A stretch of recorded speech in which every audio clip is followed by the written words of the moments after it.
Alright, next up on the Miata build, I'm going to go ahead and refresh the suspension. As you can see, this suspension has definitely seen better days. The upper ball joint boot is ripped. All the bolts are super rusty. All the arms are super rusty. I think the bottom boot might be starting to rip. So I figured since the car's already in the air, go ahead and just replace all this stuff before I put it back down again. Alright, we're going to start with taking off the brake caliper. Go ahead and just take off this 14 mil, and you'll be able to pivot it out and slide it.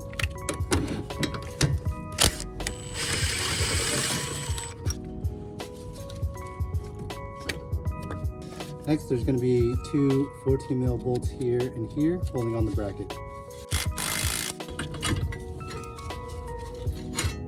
Alright, now you can go ahead and take off the rotor. Next, I'm going to go ahead and get the hub removed. I'll pop off this dust cap. Alright, next we're going to go ahead and get the axle nut off. Notice that there's a notch here. You're going to have to tap this out before taking the nut off. To take it off, I just got to punch, and I'm just going to whack it up. Alright, next we're going to go ahead and pop off the axle nut. This is a 29 millimeter. Then you can remove the hub. Alright, then there's three 12 mil bolts.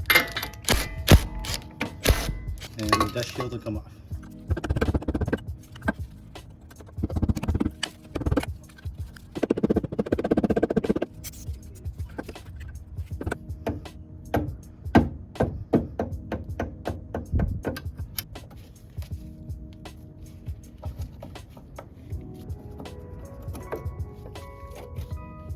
Alright, next we're going to go ahead and get the lower ball joint off. Also going to loosen the upper ball joint.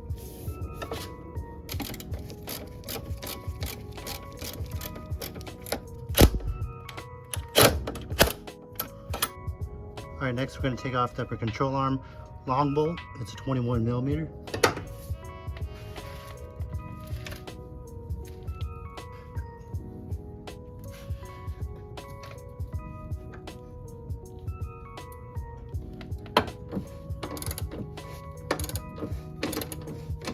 Before you take them off, go ahead and take a note of the spacer orientation and spacer there.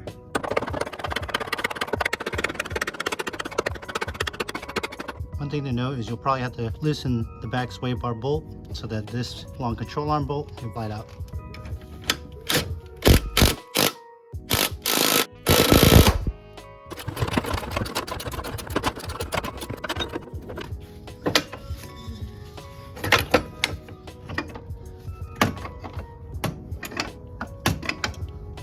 Alright, so it's the next day. Ran out of sunlight yesterday, so now I'm going to go ahead and finish up taking apart the front suspension. Next, we're going to go ahead and get the front lower ball joint out, and then we'll go ahead and get the lower arm out also.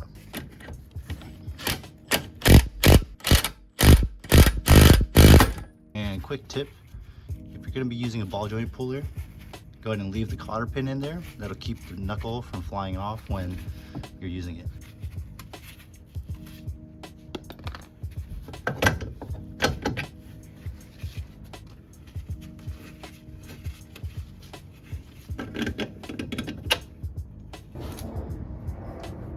Next, there's a 17 millimeter bolt going through horizontally with the nut, and then there's a 17 millimeter bolt right here, and the ball joint should be free.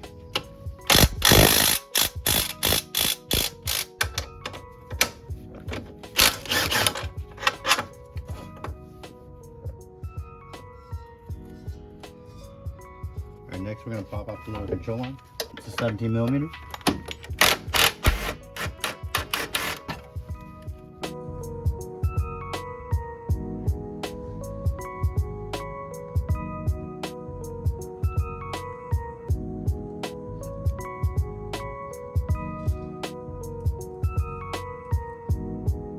Alright, all the front suspension is out of the car now. As you can see, it's in pretty rough shape. It's definitely seen better days. But now that it's out, we can go ahead and replace everything that needs to be replaced and repaint things and all that. So let's go back into the workshop and we'll take a look at all the new parts we're going to stick on.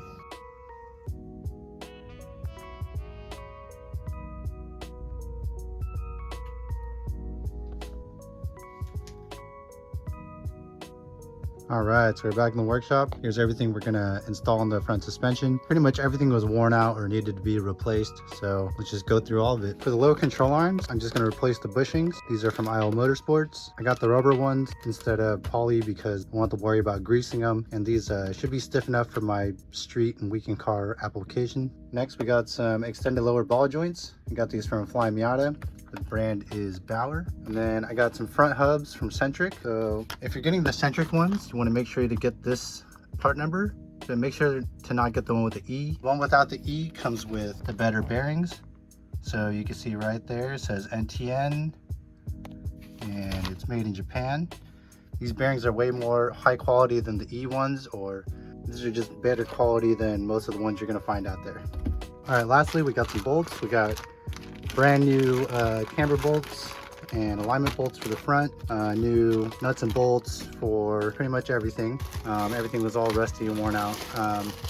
Got new upper arm bolts, new caps, so pretty much all the bolts are going to be brand new.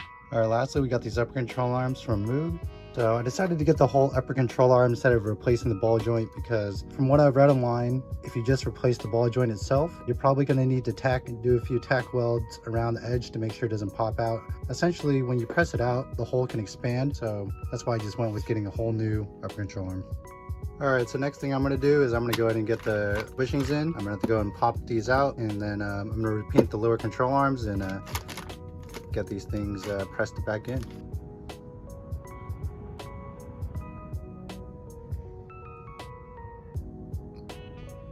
After closer inspection, I found that both of these arms are damaged. You can see right here, right here. Looks like they might have used a pry bar, maybe pulled a control arm down when they were installing like coilovers or something.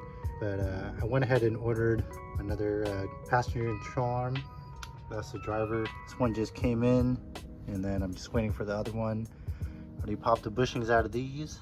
And yeah, that's one thing I wasn't expecting to buy, was new control arms, but here we are. All right, now we're gonna go ahead and get off the lower control arm bushings.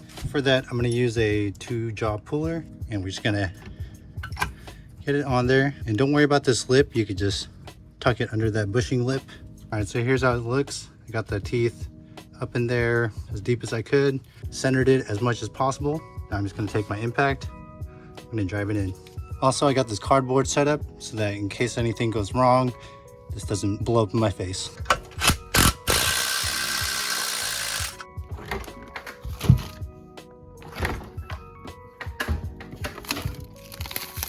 All right, so I tried this method. I saw it on the Miata forums, where you get a pipe, a long bolt, and some washers. Couldn't quite get it on, as you can see. It kept stripping the threads, so I don't think a bolt this size could really handle the torque needed to press in the bushing. So I went to the parts store and rented out this ball joint press. I used this on the other control arm already, so I know it works. So I'll show you how the setup is.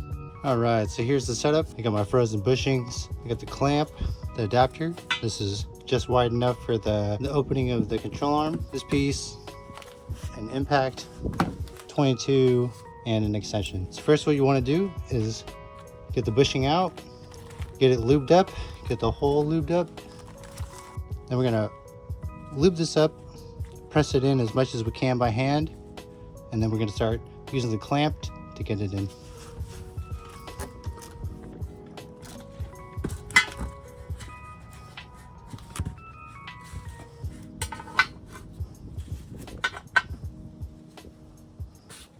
So actually first, I'm going to do it without this adapter, just to get it in more so I can fit it in later. There it is. Go ahead and drive it in as much as you can until it bottoms out, and then we're going to use the adapter.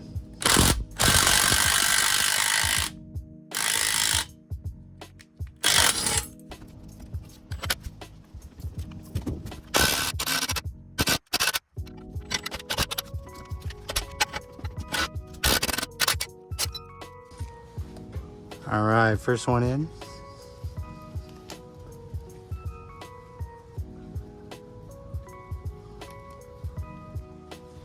All right, now for the rear bushing.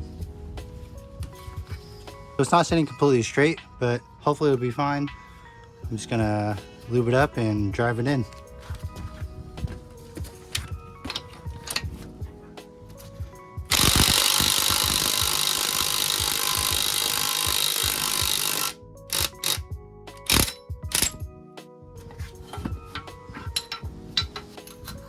All right, so I went a little too far, so just gonna drive back the other way.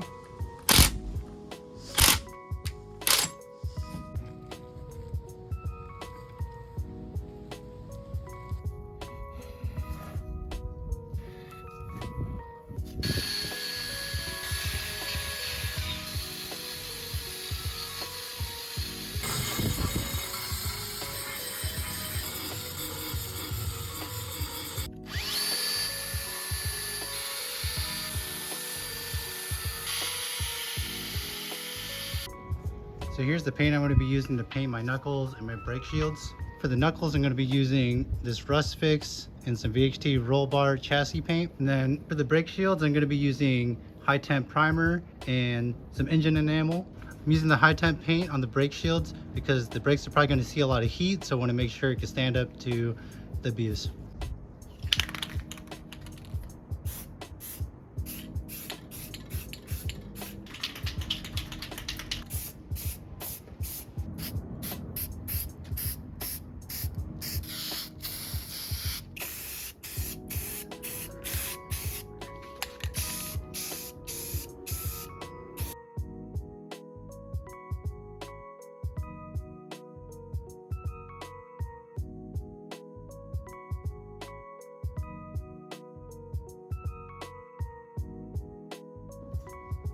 All right, so let's go ahead and get the suspension back on.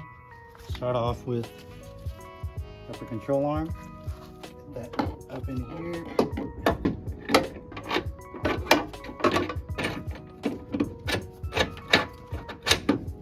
Washer on. All right, next we're gonna go ahead and get the lower arm on.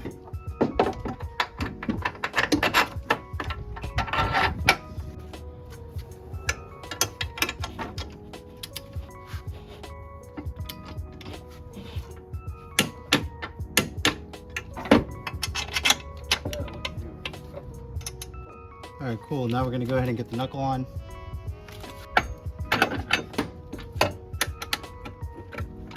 All right, I got a jack under the low control arm to put some load on the suspension. Now I'm gonna go ahead and torque down the lower and upper ball joints. And I'm gonna torque down the upper control arm and shocks and everything.